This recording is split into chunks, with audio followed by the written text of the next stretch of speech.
اللہ رب العزت کا کس زبان سے کن الفاظ سے شکر ادا کریں کہ جس رب کریم نے ہم جیسے گناہ گاروں کو اپنے گناہوں سے معاف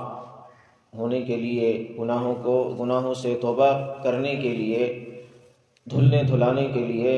ایک بار پھر اپنا مبارک مہینہ عطا فرمایا۔ یہ رمضان المبارک اللہ رب العزت کے خزانوں میں رحمتوں سے بھرا ہوا ایک خاص مہینہ ہے۔ یہ وہ مہینہ ہے کہ جس کا ذکر قرآن مجید میں اللہ رب العزت نے بیان کیا ہے۔ باقی جتنے بھی مہینے ہیں ان کا نام قرآن کے اندر نہیں ہے، 11 مہینے قرآن کے اندر کسی کا نام نہیں ہے، لیکن یہ وہ واحد مہینہ ہے کہ اللہ رب العزت نے اس کا اپنے لا ریب کتاب کے اندر بیان فرمایا ہے۔ فرمایا شہر رمضان، یہ رمضان کا مہینہ، الذی انزل فیہ القرآن، کہ جس کے اندر قرآن نازل ہوا۔ یہ قرآن والا مہینہ ہے، یہ رحمتوں والا مہینہ ہے، یہ مغفرت والا مہینہ ہے، اور یہ جہنم سے آزادی کا مہینہ ہے۔ پچھلے جمعہ کے اندر بھی ایک چھوٹا سا مسئلہ رمضان کے حوالے سے بیان کیا تھا کہ رمضان کہتے کس کو ہیں، رمضان کا معنی کیا ہے۔ ہم اس کو رمضان کا مہینہ تو بولتے ہیں کہ یہ رمضان کا مہینہ آ گیا، ایک تو ہم اس کے اندر اس کے تلفظ میں غلطی کرتی ہے، ہم بولتے ہیں رمضان۔ عربی میں رمضان نامی کوئی لفظ نہیں ہے۔ کسی آدمی کا اگر نام بھی رمضان ہونا تو اس کو رمضان نہیں بولنا چاہیے، میم کے جزم کے ساتھ نہیں، میم کے زبر کے ساتھ بولنا چاہیے رمضان، میم کے اوپر زبر۔ قرآن مجید میں ہے شہر رمضان، رمضان نہیں، کہ عربی زبان کے اندر رمضان نام کا کوئی لفظ نہیں ہے، رمضان ہے، اس مہینے کا نام بھی رمضان ہے۔ تو ایک تو یہ ہم اس کا جو نام ہے تلفظ ہے وہ درست کر لیں، چاہے وہ مہینے کا نام لیں تو رمضان، یہ رمضان کا مہینہ ہے، یا کسی آدمی کا نام ہو فلاں رمضان، رمضان نہیں بولنا چاہیے کہ اس کے معنی خراب ہو جاتے ہیں۔ تو رمضان کا جو معنی پچھلے جمعہ کے اندر بیان کیا تھا کہ اس کا ایک معنی تو یہ ہے کہ جو چیز بالکل جلا دے، کسی چیز کو ختم کر دے، بھسم کر دے، اس کو رمضان بولتے ہیں۔ مفسرین نے کئی سارے معنی کیے، ایک معنی یہ ہے کہ بالکل ختم کر دے، جلا کے، اتنی شدت کی گرمی والی چیز کہ آگے کسی چیز کو بالکل نہ چھوڑے، اس کا نام و نشانی بھی ختم کر دے، اس کو رمضان کہتے ہیں۔ پھر اس مہینے کو کیوں رمضان کہتے ہیں کہ یہ تو جو معنی ہے، معنی کے اعتبار سے تو بڑا سخت مہینہ بنتا ہے کہ جو بالکل جلا دے، ختم کر دے، بھسم کر دے۔ تو فرمایا کہ نہیں،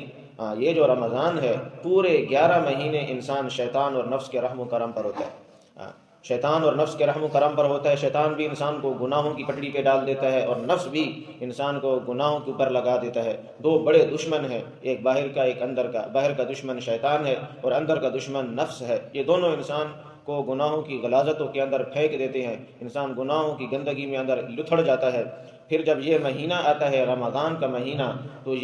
جب یہ انسان رمضان کے مہینے کی قدر کرتا ہے، اس کے دن کا روزہ رکھتا ہے، اس کی رات کا قیام کرتا ہے، تراویح پڑھتا ہے، اور اپنے آپ کو گناہوں سے بچاتا ہے۔ اللہ تعالیٰ نے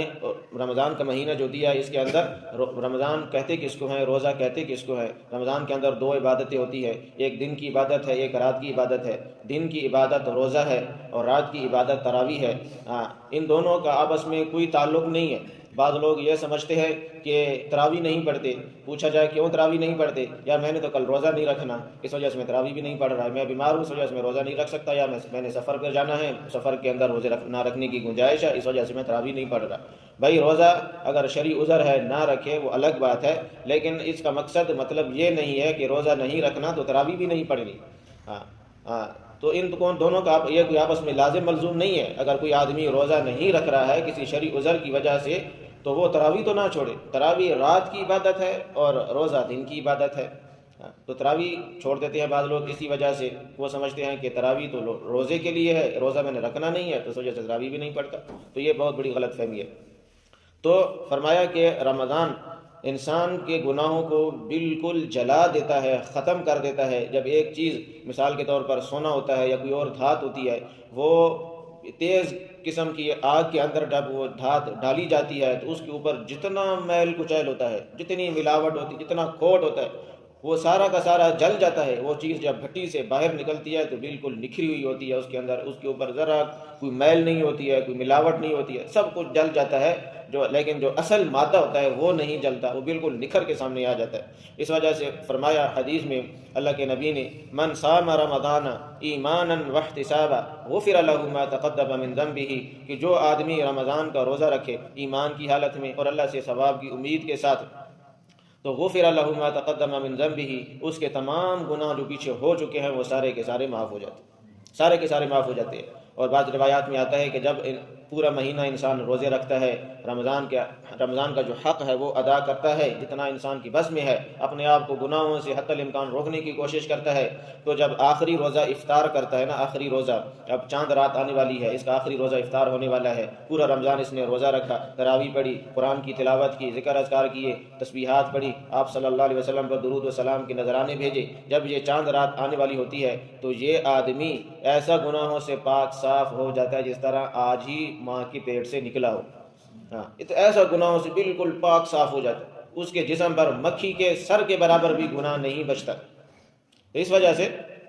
ہمیں کوشش کرنی چاہیے کہ اللہ تعالیٰ کی جو رحمتوں سے بھرا ہوا مہینہ ہے، اس کے اندر زیادہ سے زیادہ ہم نیکی کے کاموں کے اندر اپنے آپ کو لگائیں. اور نیکی کے کام کون سے ہیں؟ پہلی بات تو یہ ہے کہ جو اللہ تعالیٰ نے اس آیت کے اندر جو ابھی آپ کے سامنے پڑھی ہے بیان کیا ہے، فرمایا شہر رمضان الذی انزل فیہ القرآن، اے امت محمدیہ کے لوگوں، یہ رمضان کا مہینہ ہے اور اسی مہینے کے اندر میں نے قرآن مجید جو اس کائنات کی آخری کتاب ہے، لا ریب کتاب ہے، اس کتاب کو میں نے نازل کیا ہے اور اپنے سب سے لاڈلے، سب سے آخری اور سب سے محبوب ترین ہستی جناب محمد الرسول اللہ صلی اللہ علیہ وسلم پر.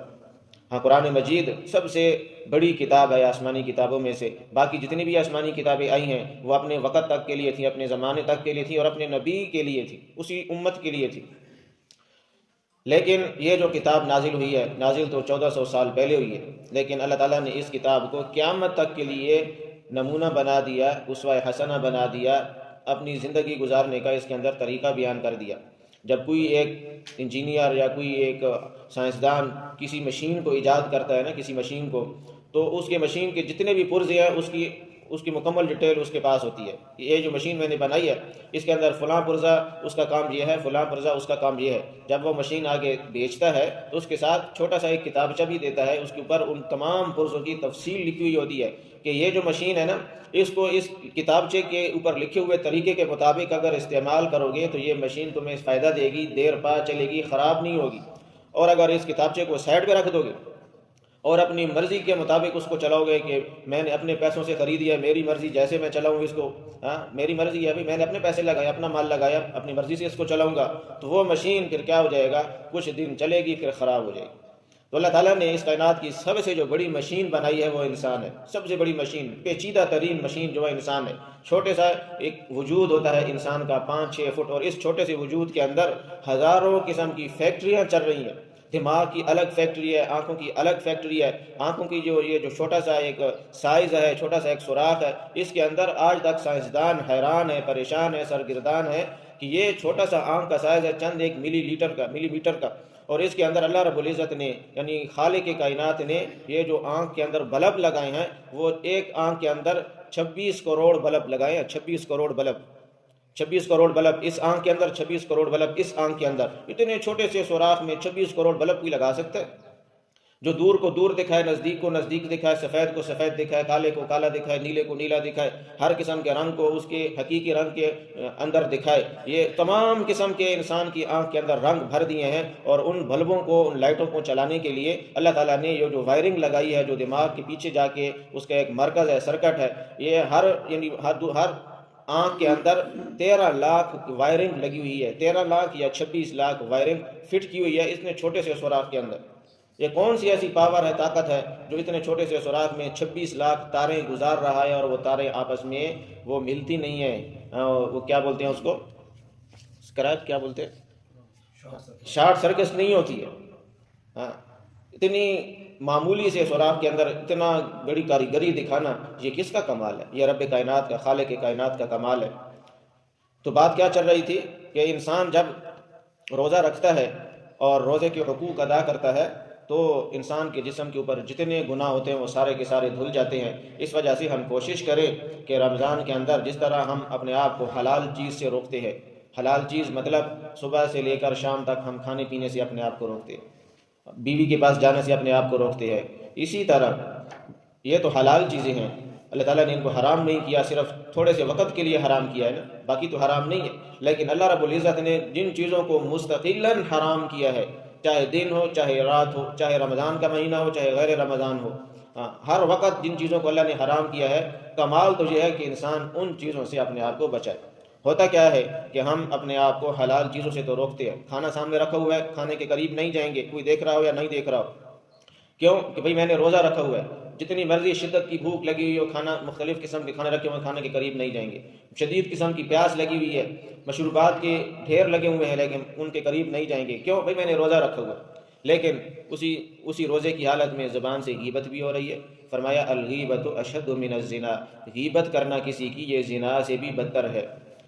غیبت ہو رہی ہے، زبان سے جھوٹ بول رہا ہے اور کانوں سے غلط چیزیں سن رہا ہے، گانے سن رہا ہے، کسی کے بارے میں غلط چیزیں سن رہا ہے، اور اسی طرح آنکھوں کا غلط استعمال کر رہا ہے، چاہے وہ موبائل کے اندر کوئی ڈرامے دیکھ رہا ہے، کوئی فلمیں دیکھ رہا ہے، یا کسی چلتی ہوئی ماں بہن کے اوپر کسی کی نظر اس کی پڑ رہی ہے اور وہ دیکھ رہا ہے، تو یہ حرام چیزیں ہیں۔ ان حرام چیزوں سے اگر انسان اپنے آپ کو نہیں روکے گا تو فرمایا اللہ کے نبی کا فرمان ہے کم من صائم لیس له من صیامہ، کتنے روزہ دار ایسے ہیں کہ ان کے نامہ اعمال میں سوائے بھوک اور پیاس کے کسی قسم کا ثواب نہیں ہوتا۔ کتنے روزہ دار ایسے ہیں کہ روزہ رکھتے ہیں، اپنے آپ کو حلال سے تو روک کے رکھا صبح سے لے کر شام تک، لیکن حرام سے اپنے آپ کو نہیں روکا، جھوٹ بھی بول رہے ہیں، ملاوٹ بھی کر رہے ہیں، ناجائز منافع خوری بھی کر رہے ہیں، چوری بھی کر رہے ہیں، اور اپنے ٹائم پاسی کے لیے بعض لوگ روزہ رکھ کے ان سے ٹائم پاس نہیں ہوتا تو موبائل میں گیمیں کھیلنا شروع ہو گئے، کوئی فلمیں ڈرامے دیکھنا شروع ہو گئے، یہ میرے اپنے آنکھوں کے سامنے کی بات ہے۔ ایسے لوگوں کو دیکھ کر پوچھتے ہیں کیا ٹائم پاس نہیں ہو رہا، کیا کریں، ٹائم تو پاس کرنا ہے۔ تو ٹائم پاس کرنے کے لیے اللہ رب العزت نے قرآن مجید دی ہے، قرآن مجید کی تلاوت کرے۔ آپ صلی اللہ علیہ وسلم اس مہینے کے اندر مکمل قرآن مجید کا دور فرمایا کرتے تھے، قرآن مجید سنتے تھے، سناتے تھے، تو اس کا اہتمام کریں قرآن مجید کی تلاوت کا۔ دوسرا، آپ صلی اللہ علیہ وسلم نے فرمایا رمضان کے اندر 4 چیزوں کی کثرت کریں، 4 چیزوں کی کثرت۔ پہلی چیز فرمایا لا الہ الا اللہ کا ورد کثرت سے کیا کریں، لا الہ الا اللہ کا ورد، کہ ایمان کی بنیاد، ہم مسلمان الحمدللہ، اسلام اور ایمان کی بنیاد یہ کلمہ ہے، یہ کلمہ ایمان کی بنیاد ہے۔ یہ کلمہ ہمارا مضبوط ہوگا، اس کے اوپر جتنی بھی بڑی بلڈنگ آپ بنائیں گے اعمال کی، وہ ساری کی ساری مضبوط ہو۔ اگر یہ ہماری بنیاد ایمان کی کمزور ہو جائے، لا الہ الا اللہ محمد الرسول اللہ، یہ اگر ایمان یہ بنیاد کمزور ہے، اس کے اوپر بلڈنگ کھڑی نہیں ہو سکتی ہے، ایمان بنیاد کمزور ہے۔ فرمایا کہ اے لوگو رمضان کے اندر 4 چیزوں کی کثرت کرو۔ پہلی چیز لا الہ الا اللہ کا ورد کثرت سے کیا کرو، اور فرمایا حدیث میں آتا ہے، آپ نے فرمایا کہ جو آدمی روزانہ 100 مرتبہ یہ کلمہ پڑھتا ہے، لا الہ الا اللہ محمد الرسول اللہ، 100 مرتبہ یہ کلمہ پڑھتا ہے، تو دن قیامت کے کیا ہوگا جب اسرافیل علیہ السلام سور پھونکیں گے اور تمام کے تمام مردے اپنی اپنی قبروں سے نکلیں گے۔ اب کسی کو 1000 سال ہو گئے مرے ہوئے، کسی کو 10,000 سال ہو گئے، کسی کو 1,00,000 سال ہو گئے، اور جسم بالکل مٹی ہو چکی ہے، ان کی مٹی بھی ختم ہو چکی ہے، ہڈیاں گل سڑ چکی ہیں۔ اب لیکن یہ آدمی جو اپنی زندگی میں لا الہ الا اللہ کا ورد کرنے والا ہوگا، فرمایا حدیث میں ہے کہ یہ جب اپنی قبر سے نکلے گا نا تو یہ اس کے جسم پر وہ گرد و غبار نہیں ہوگا، اس کے جسم اٹا ہوا نہیں ہوگا، اکڑا ہوا نہیں ہوگا، یہ بالکل روشن چاند کی طرح چمکتا ہوا اپنی قبر سے نکلے گا، چاند کی طرح چمکتا ہوا قبر سے نکلے گا۔ تو یہ جو کلمہ ہے یہ اس کے اندر بہت پاور ہے، اس وجہ سے ہم اس کلمے کو چلتے پھرتے اٹھتے بیٹھتے ہر وقت اپنی زبان پر جاری رکھیں، لا الہ الا اللہ محمد الرسول اللہ، بہت بڑا۔ اور حدیث میں آتا ہے کہ جو آدمی، فرمایا حدیث میں ہے کہ اگر 2 ترازو بنا دیے جائیں نا، 2 ترازو بنا دیے، ایک ترازو کے اوپر 2 پلڑے ہوں، اور اتنا بڑا ترازو ہو کہ ایک پلڑے کے اندر یہ زمین بھی رکھ دی جائے، یہ آسمان بھی رکھ دیا جائے، اور اس زمین اور آسمان کے درمیان اوپر تلے جتنی بھی مخلوقات ہیں وہ ساری کی ساری ایک ترازو کے پلڑے میں رکھ دی جائیں، اور دوسرے پلڑے میں لا الہ الا اللہ محمد الرسول اللہ کو لکھ کے رکھ دیا جائے، تو حدیث میں آپ نے فرمایا لرجحت بہن لا الہ الا اللہ، یہ جو لا الہ الا اللہ والا پلڑا ہے اس دوسرے پلڑے کو ہوا میں اچھال دے گا، اتنی پاور ہے، اتنا وزن ہے اس کلمے کے اندر۔ اور ایک اور حدیث میں آتا ہے، فرمایا کہ جب ایک آدمی لا الہ الا اللہ پڑھتا ہے تو اللہ کے عرش کے سامنے ایک ستون ہے، ستون نور کا بنا ہوا، وہ ہلنے لگ جاتا ہے۔ تو اللہ تعالیٰ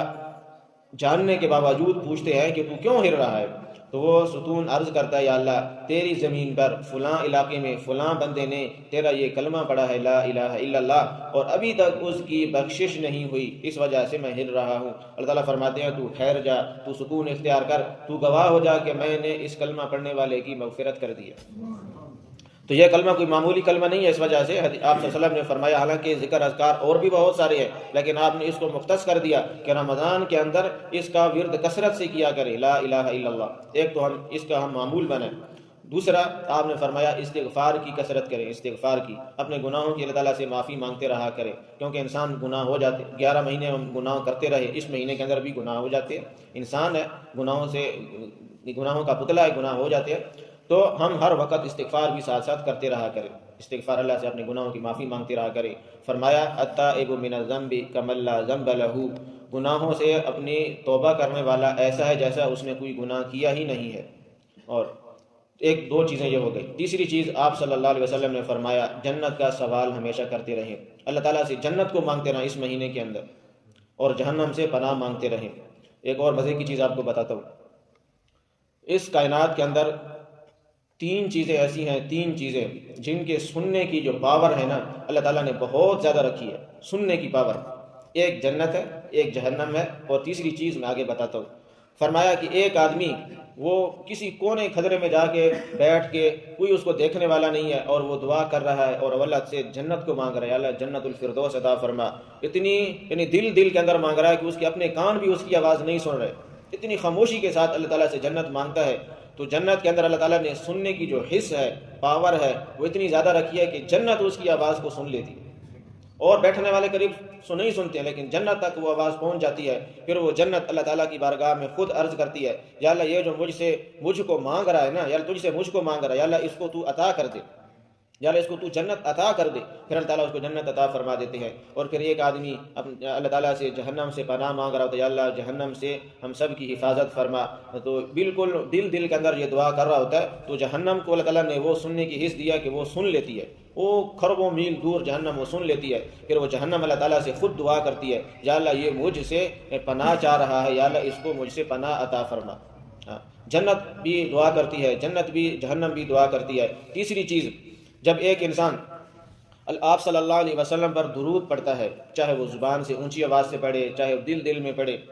تو اس مہینے کے اندر ہم درود شریف کی بھی کثرت کریں، خصوصاً جمعہ کے دن، جمعہ المبارک ہے، اور پھر رمضان کا جمعہ ہو تو پھر سونے پہ سہاگا، اس دن کے اندر ہم زیادہ سے زیادہ، بلکہ اس دن کو ہم وقف کر دیں۔ ہم 6 دن پورے ہفتہ، اتوار سوموار منگل بدھ جمعرات ہم دنیا کے کام کرتے ہیں، کم از کم اس دن کو، جمعہ کے دن کو، ہم آپ صلی اللہ علیہ وسلم پر درود پاک کے لیے وقف کر دیں۔ آپ نے فرمایا سب سے زیادہ قیامت کے دن مجھ سے جو قریب ہوگا نا، وہ آدمی ہوگا جو سب سے زیادہ مجھ پر درود پاک پڑھنے والا ہوگا۔ تو ہم سب چاہتے ہیں نا انشاءاللہ کہ قیامت کے دن ہم سب سے زیادہ آپ صلی اللہ علیہ وسلم کے قریب ترین لوگوں میں ہمارا شمار ہو۔ اس کی ایک ہی وجہ بتائی ہے، ایک ہی حل بتایا ہے اللہ کے نبی نے، کہ جو کثرت سے مجھ پر درود پڑھنے والا ہوگا وہ جنت میں میرے سب سے زیادہ قریب ہوگا۔ اور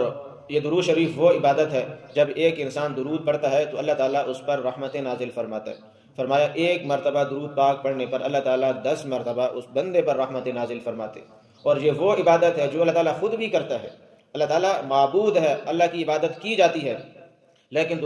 درود ایسی عبادت ہے جو اللہ تعالیٰ خود یہ عبادت کرتے ہیں۔ فرمایا ان اللہ و ملائکتہ یصلون علی النبی، بے شک اللہ تعالیٰ اور اس کے فرشتے اپنے نبی پر درود پاک پڑھتے ہیں۔ یا ایھا الذین آمنوا، اے ایمان والو، صلو علیہ وسلموا تسلیما، تم بھی اپنے نبی پر درود و سلام کے نذرانے بھیجا کرو۔ ہاں جی، اللہ تعالیٰ خود بھی یہ درود و سلام پڑھتے ہیں، اور ایمان والوں کو بھی بتایا گیا کہ وہ بھی درود و سلام پڑھے۔ حضرت عمر رضی اللہ تعالیٰ عنہ نے، یا یہ کسی اور ایک صحابی نے، بس بات ختم ہو رہی ہے، آپ صلی اللہ علیہ وسلم سے کہا یا رسول اللہ، میں آپ پر یعنی ایک حصہ درود سلام پڑھتا ہوں، باقی 3 حصے باقی اذکار کرتا ہوں۔ آپ نے فرمایا بہت اچھا، لیکن اگر مجھ پر درود زیادہ کر دینا تو یہ تیرے لیے زیادہ بہتر ہے۔ ان صحابی نے کہا یا رسول اللہ اب میں آدھا حصہ آپ پر درود و سلام پڑھا کروں گا اور آدھا حصہ باقی ذکر اذکار کروں گا۔ آپ نے فرمایا بہت اچھا، لیکن اگر درود و سلام کی مقدار کچھ زیادہ کر دے تو تیرے لیے زیادہ بہتر ہوگا۔ آپ اس صحابی نے کہا یا رسول اللہ 3 حصے آپ پر درود و سلام پڑھوں گا، ایک حصہ باقی ذکر اذکار کروں گا۔ آپ نے فرمایا یہ بھی بہت اچھا، لیکن اگر اس سے بھی کچھ زیادہ کر دے تو یہ تیرے لیے زیادہ بہتر ہوگا۔ انہوں نے کہا یا رسول اللہ اب تو میں ہر وقت آپ پر درود و سلام پڑھا کروں گا۔ تو یہ کوئی عام عبادت نہیں ہے۔ تو بات چل رہی تھی کہ جب ایک آدمی بات ختم، جب ایک آدمی کسی بھی علاقے میں رہنے والا ہو، وہ جب درود و سلام پڑھتا ہے تو اللہ تعالیٰ نے چند ایک فرشتوں کی ڈیوٹیاں لگائی ہوئی ہیں۔ وہ فرشتے اس درود و سلام کو آپ صلی اللہ علیہ وسلم کے روضہ مبارک کے اندر اس بندے کا نام لے کے، اس کے والد کا نام لے کے پیش کرتے ہیں کہ یا رسول اللہ فلاں علاقے میں فلاں آپ کا بندہ، فلاں کا بیٹا، فلاں قوم کا، اس نے آج آپ کی بارگاہ میں اتنی مرتبہ درود و سلام پڑھا ہے۔ اور ایک فرشتہ خاص قسم کا اللہ تعالیٰ نے مقرر کیا ہوا ہے روضہ رسول کے اندر، جس کی یہ ڈیوٹی ہے کہ پوری دنیا کے اندر جہاں کہیں بھی درود و سلام پڑھا جا رہا ہے، خربوں کے حساب سے پوری دنیا کے اندر درود و سلام پڑھا جا رہا ہے، اس فرشتے کی یہ ڈیوٹی ہے کہ وہ سن لیتا ہے۔ اس کے اندر سننے کی حص اللہ تعالیٰ نے اس قدر رکھی ہے کہ پوری دنیا کے اندر جس کونے میں بھی درود و سلام کی پڑھ رہا ہے وہ بندہ سن لیتا ہے، اور وہ اللہ کے نبی کی بارگاہ میں عرض کرتا ہے یا اللہ ابھی فلاں علاقے میں، میاں والی کے فلاں علاقے میں، موسی خیل کی فلاں بستی میں یا اللہ فلاں بندے نے تیرے اوپر درود و سلام پڑھا ہے۔ پھر آپ صلی اللہ علیہ وسلم اس کے لیے دعا کرتے ہیں۔ پھر آپ نے فرمایا کہ جو مجھ پر درود و سلام پڑھتا ہے میری شفاعت اس کے لیے واجب ہو جاتی ہے۔ تو ہم سارے کے سارے چاہتے ہیں نا قیامت کے دن ہمیں اپنے نبی کی شفاعت نصیب ہو جائے، اپنے نبی کی شفاعت، کیونکہ ہمیں اتنا تو یقین ہے نا کہ ہمارے اعمال اس درجے کے نہیں ہے کہ ہمیں بخشوا سکیں، اللہ سے بخشوا سکیں، سوائے اللہ کا فضل اور اللہ کے نبی کی شفاعت جس پر ہو جائے گی اس کے وارے نیارے ہو جائیں گے۔ تو ہم اگر چاہتے ہیں کہ قیامت کے دن ہمارے نبی ہمارے حق میں شفاعت کرے، سفارش کرے، اس کے لیے یہ ہے کہ اس مہینے کے اندر اور آج کے دن جمعہ کے مبارک دن کے اندر ہم زیادہ سے زیادہ گن کے نہیں، بعض لوگ ایک تسبیح پڑھتے ہیں، ایک تسبیح پڑھ کے تسبیح جیب میں رکھی باقی کام میں لگ گئے۔ درود و سلام وہ عبادت ہے جس کو گن کے نہیں کرنا چاہیے۔ آپ صلی اللہ علیہ وسلم کے میرے اوپر، آپ کے اوپر جو احسانات ہیں نا وہ ان گنت ہیں، وہ بے حساب ہیں، لا تعداد ہیں۔ تو اگر ہم آپ کے اوپر درود سلام گن کے پڑھیں گے تو یہ زیادتی ہے۔ اتنی بڑی ہستی کی گن کے درود پڑھنا یہ ان کی شان کے مناسب نہیں ہے۔ بے حساب درود و سلام پڑھیں۔ اللہ تعالی ہم سب کو اس پر عمل کرنے کی توفیق عطا فرمائے۔